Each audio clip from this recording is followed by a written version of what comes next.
So for those of you who saw my Marvel Legends top 10 ToyBiz figures, you'll know that ToyBiz was the company that started the Marvel Legends line way back in 2002 and would produce these figures over 4 years up until 2006, where the license was handed over to Hasbro.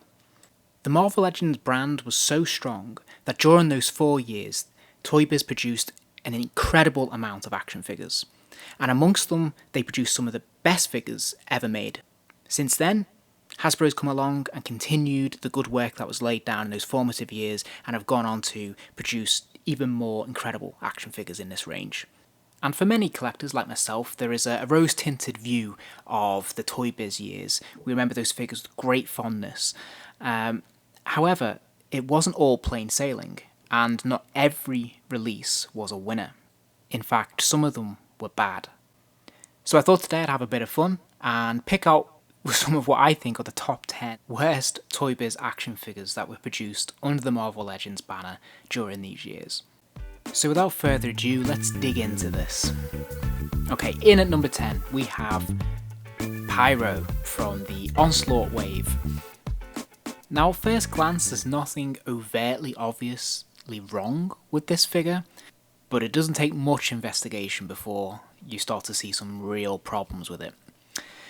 So I think the most striking thing to begin with is the lack of paint apps.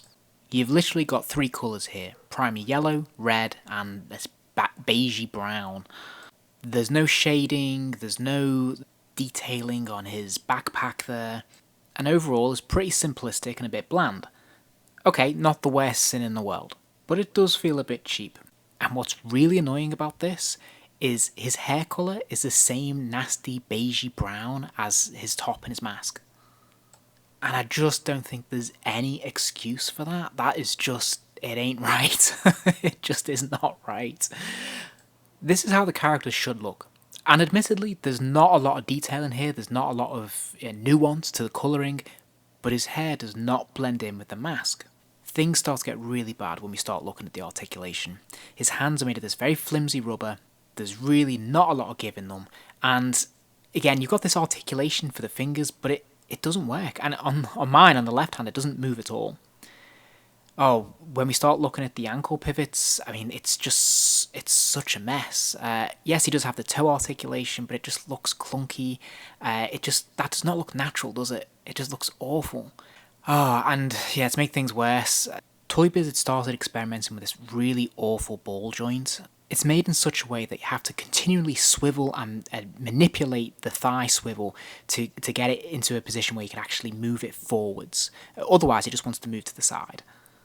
He has an ab crunch, which is virtually useless. He can't go backwards at all, and he moves forward about a centimetre. But the absolute worst thing about this figure is his complete inability to stand. It is such a frustrating experience. He will just fall over and fall over and fall over. Oh, it is painful and immensely frustrating. At number 9 we have the Sentinel Wave Mr. Sinister. A huge factor in this toy's rating for me is the disappointment. I was really looking forward to getting this figure. When I saw the promo pictures I was really excited, but having him in hand is a very different thing. The first thing you're going to notice is his collar. It is a separate piece that is screwed into the back, and yeah, it doesn't look great, does it? His neck is too long, and it's just kind of hovering there. When we see it from the back, again, it looks kind of silly. It just doesn't look in proportion, it looks just off. And as you can see, you know, there's a lot of give in it, so it tends to rock from side to side, and it just doesn't feel right. And it's also another example of where ToyBiz dropped the ball with the articulation. He's got this really weird joint in his shoulders there, on top of the ball joint, where it looks like it should give him a huge range of motion for his arms to go right the way back, but it doesn't move very far. So I'm not really sure what it's given him, apart from looking strange and just, yeah, ineffective. Now his hands have really pleasing articulation. His fingers go all the way back, each digit is articulated, and it has the hinge on the wrist. So far so good, but there's no swivel. So his hands are sort of always locked in the one position. And to make things worse, he has the ab crunch, which gives him nothing. Like, it just, the impact is so minimal, it's pointless. And here we see again that horrible ball joint in the leg and the upper thigh, where it just does not work. In my opinion, like, it's just so hard to manipulate, and it's so frustrating to not be able to get him into really good poses. He ends up looking squat and strange whenever I've tried to position him, and it just desperately needs to be more articulation in the legs. So for comparison, here he is with the Hasbro Marvel Legends Mr. Sinister figure. I mean, straight away you can see the difference. The Hasbro one looks in proportion. He just looks and feels like Mr. Sinister. You could argue about the colouring as well. I actually don't mind the bright blue on the ToyBiz one, but just look at the difference in, say, the capes and like the nice curve that the Hasbro one has. Like, it's just so much more accurate, and I don't need to tell you, the articulation is worlds apart better. So yeah, judge for yourself, but in my book, this is one of those examples where the Hasbro update really throws some shade on the ToyBiz release.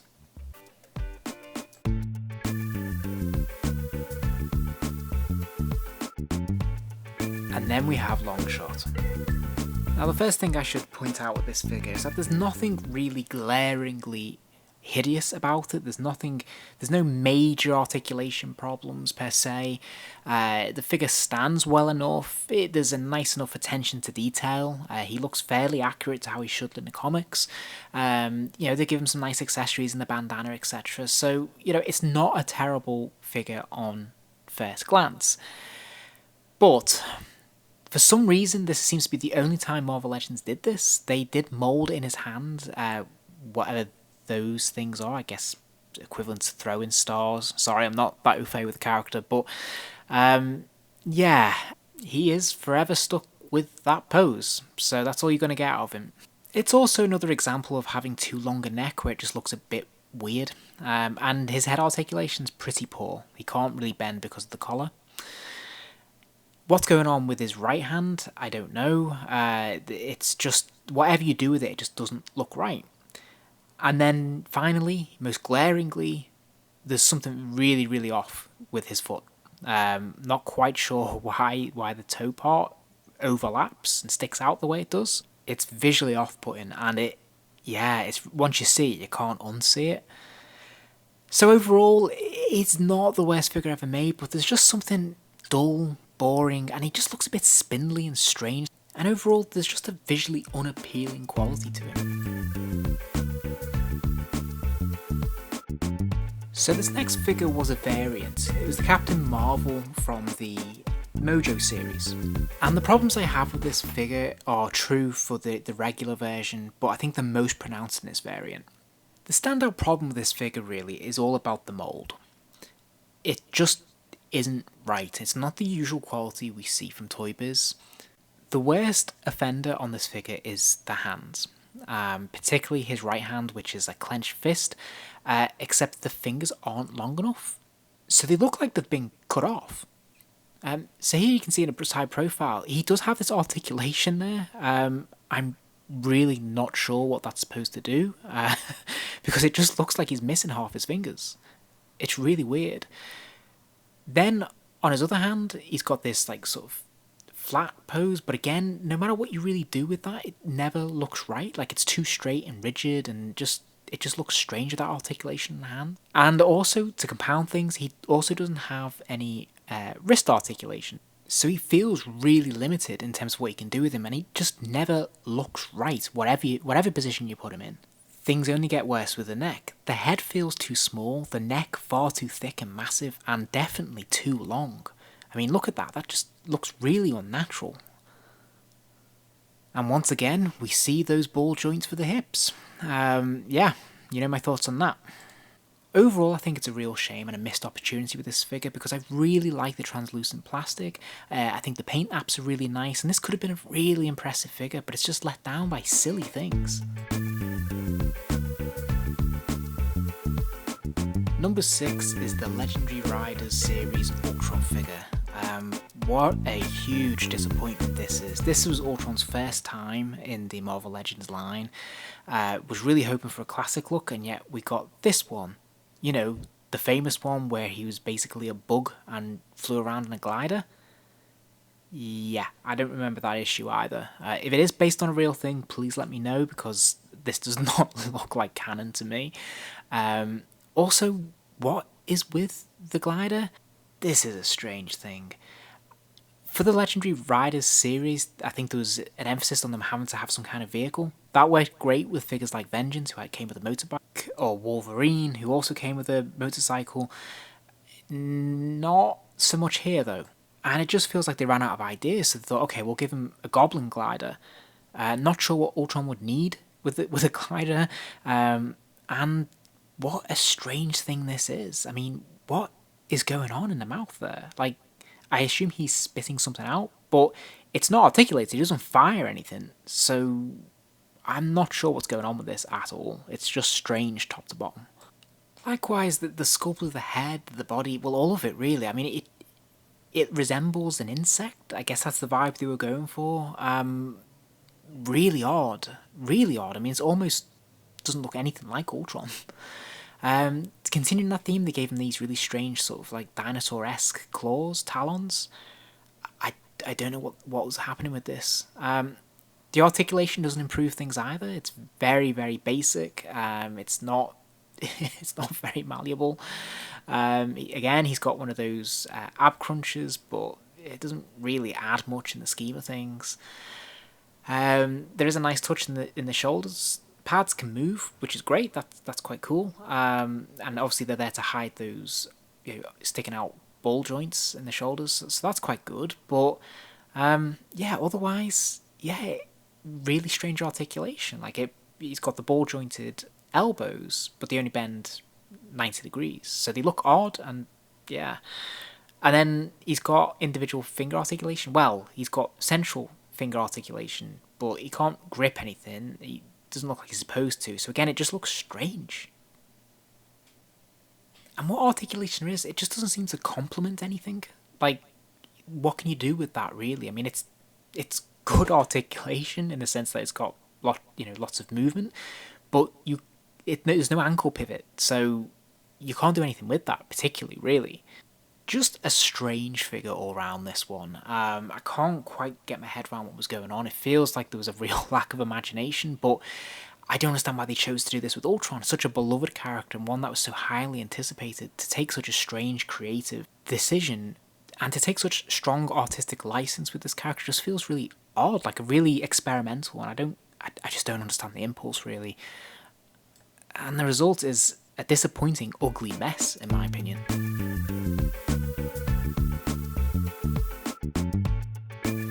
Number 5 is a Series 3 Wolverine. This is another one that was highly anticipated, but I think it fell victim to ToyBiz's early experimental phase, where you get the sense they hadn't quite settled on whether they're going to be more articulated or be more in the detailed figurine kind of mould like, say, Marvel Select. So what you're left with is this weird half and half kind of approach which doesn't quite satisfy. Now the head sculpt is quite detailed, but it was almost like they were going for a Savage Wolverine look, so he looks a bit strange, and is quite a bit off-putting actually. They did release a Chase variant with a Logan head, which looks a lot better, but on this body it doesn't quite work. This was the first Wolverine in the Marvel Legends line, and he would suffer from what would become a persistent problem with this character, and that is his claws. As you can see, they're made of a single rubber piece here, which are sort of attached on top of the glove, and depending on how they're packaged or how they're stored, they can bend and end up looking like this. The detailing of the mould meeting the articulation is a really unhappy marriage. The main offender is his torso, which is twisted into a sort of left-leaning position, which really limits posability. Another main offender here is we've got this weird swivel joint in the neck, which I've never ever been able to move. But he's also got a ball jointed head, so you've got the full range of motion, but you're just left with this strange cut round his neck.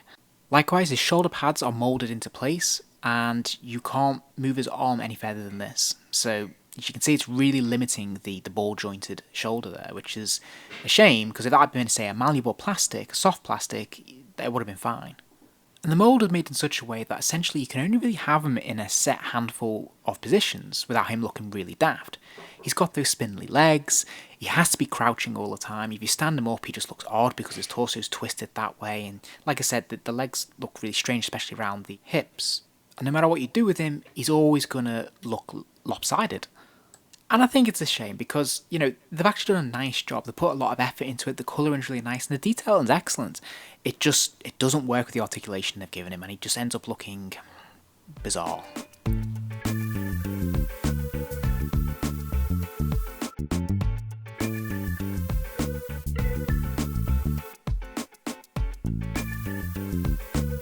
Next up, we have the Onslaught series Lady Deathstrike. This is another one where the mould doesn't complement the articulation, and the lack of paint apps on the figure really hinder this figure from just looking all it could be. Because the mould itself is quite nice. I mean, it seems quite accurate to the comic books. They've done a very nice job on the hands and the arms. They're very accurate. However, in order for the figure to balance when standing up, they've had to make a few compromises. There's a definite drab quality to this figure. The one use of brown for all the plastic is unappealing, and the articulation is severely limited. And sure, her head spins around 360 degrees, she's got swivel articulation in the waist, her arms move up or down with a ball joint in the shoulders, and the double jointed elbows, of course with the finger articulation, all look great. But it all goes downhill from there as we start to look at the legs. Again, it's got that very frustrating ball-jointed hip. Thankfully, her legs can go forward, but that's basically it. And then you'll notice her posture in terms of the body mould. Her neck is leaning forwards and out there with her head sort of jutting out. This is all to do with the balance. Because the arms are so big and they're overbearing, the figure will not stand up. So if you try to do anything with bending the knee articulation or with the feet, she's going to topple over. And then you'll notice this strange little oddity here. There's a strange square here that looks as if it was going to be an ab crunch. As if the idea was that she'd be able to bend forwards or backwards. But she doesn't have that articulation. So it seems to me as if they probably tried to experiment with this and then abandoned it because they either ran out of money for tooling or the mould wouldn't accommodate the articulation because she'd just fall over. So the result is you're left with a figure that can basically stand in one position really, doing a variety of different things with her arms. And it just looks a bit odd, and like I said, ultimately a bit drab.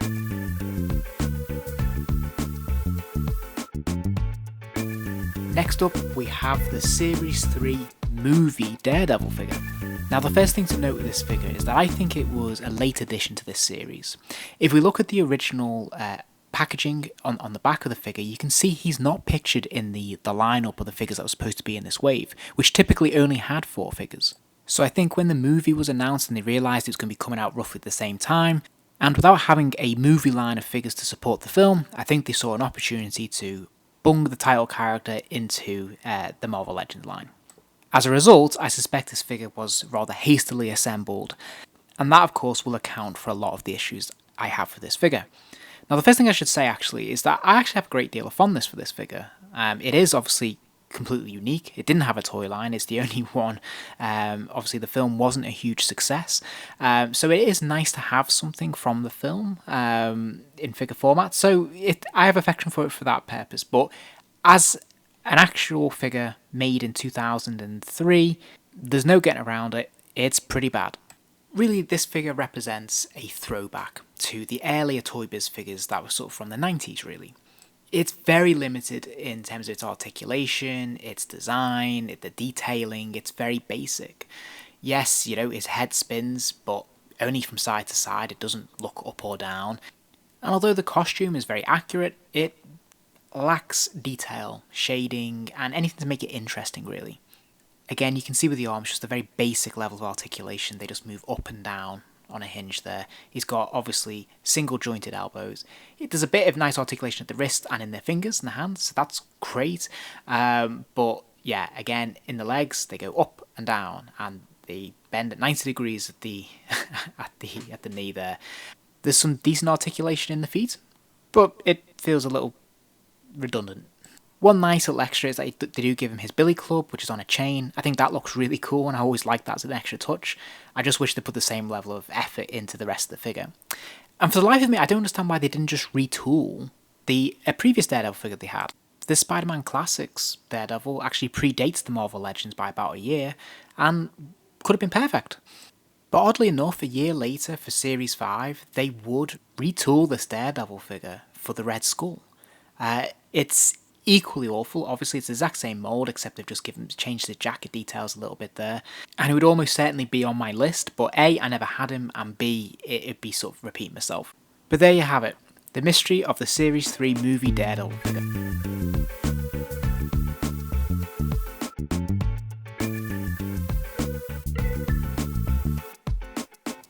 In second place, we have Doc Ock.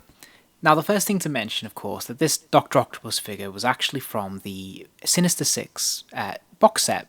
At the time, this was really exciting. It produced a lot of the Spider-Man Rogue Gallery, including Spider-Man himself, for the first time in the range. And although some of the figures are a little bit outdated now, at the time, they were fantastic. And were a great example of all the things that were best about Marvel Legends. The detailing, the articulation, and having some of those really cool characters that we hadn't seen before. Fantastic. Except Dr. Octopus. Now, he did come with his metal arms. Now, I haven't got them here in the video. I seem to have misplaced mine, but I can assure you they weren't exactly dynamic. They were 4 plastic arms that just slotted into his back there. The main offence of this figure isn't necessarily the detailing, because the face sculpt, although ugly, is quite well done, quite nicely detailed. No, it's the articulation. Again, like the Daredevil before it is very, very bare bones, as if it's just been rushed out, and it feels like a figure from the 90s.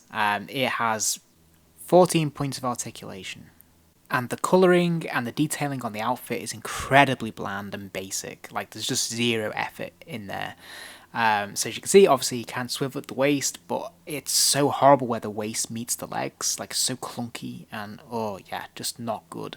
Thankfully, he does come with his lab coat, which hides a multitude of sins here. And that's probably the only good thing I can say about it. For comparison, here we have him with the Series 3 Punisher. And of course, it is like night and day. You can't get him in dynamic poses, that's basically it. And you might think I'm being harsh, but if we put it in context of all the figures that are being produced, even in that box set, you can see how they dropped the ball with this one. And the all-time number 1 is the Series 1 Toad figure. Jeez, I don't know where to start with this guy. I think, first of all, what a strange choice to put in your first wave. You only have 4 characters. Is Toad really going to be a bestseller? To date, this is the only version of Toad I am aware of. I don't think they've ever remade him. Certainly not Hasbro haven't done it, and I don't think Marvel Select about to go either. So, where to begin? Well, trying to be positive, there is a lot of detailing, and he does come with a really good base. In fact, I do feel that the base is there almost to distract from just how awful the figure is on so many other levels, because the base is really, really cool. And I think what happened here with this figure is, this figure on so many levels feels like a Marvel Select or a McFarlane Toys. I think what they were going for, again, was hedging their bets and thinking, is this going to be articulation heavy or is this going to be a detail heavy line? Where is the sweet spot? So I feel that's why they put him in. And he does have excellent paint apps. Like I said, lots of detail in there in the sculpt. It's a very horrific, grim looking sculpt, but it is well done. But the scale is off. The articulation is terrible. And the colouring's dark and unpleasant, and it's just nothing really sells this figure. So let's look at the articulation. I was complaining before about Doc Ock and Daredevil. Well, this guy trumps both of them with just 8 points of articulation. There is no elbow articulation, no knee articulation, no ab crunch. The only articulation that is there, it's all swivel joints. So whether it's in the wrist, the head, the waist, or even in the feet, that's all you're getting. Admittedly, his best articulation is in the shoulders, which has that ball joint there, but when they're extended up like that, they look awful. So you're extremely limited in the amount of poses you can have him in. No matter what you do, he's always going to be sort of sat crouched, looking odd. To make matters worse, without the aid of the base where you can plug in his feet into the base through the peg holes, he cannot stand. He's top heavy, he's misshapen, so he's always leaning backwards, and whatever you do, he's going to collapse. Again, for the sake of context, here we have him standing next to the Punisher. And you can see that the scale is also off with this figure, like Toad seems far too big, really. Part of me thinks that this could have been a Marvel Select release in the early days. Certainly he seems to fit in more with a sort of 7-inch kind of scale. The detailing and the paint apps and whatnot are nicely done, but it's an ugly figure. It has terrible articulation and it has no place in the Marvel Legends line. So that's my top 10 worst ToyBiz Marvel Legends figures. Did I miss anyone? Do you think that I put someone in who shouldn't be there? Let me know in the comments. I hope you enjoyed the vid. If you did, please do give it a like. And remember to subscribe, as I'll be posting more videos soon.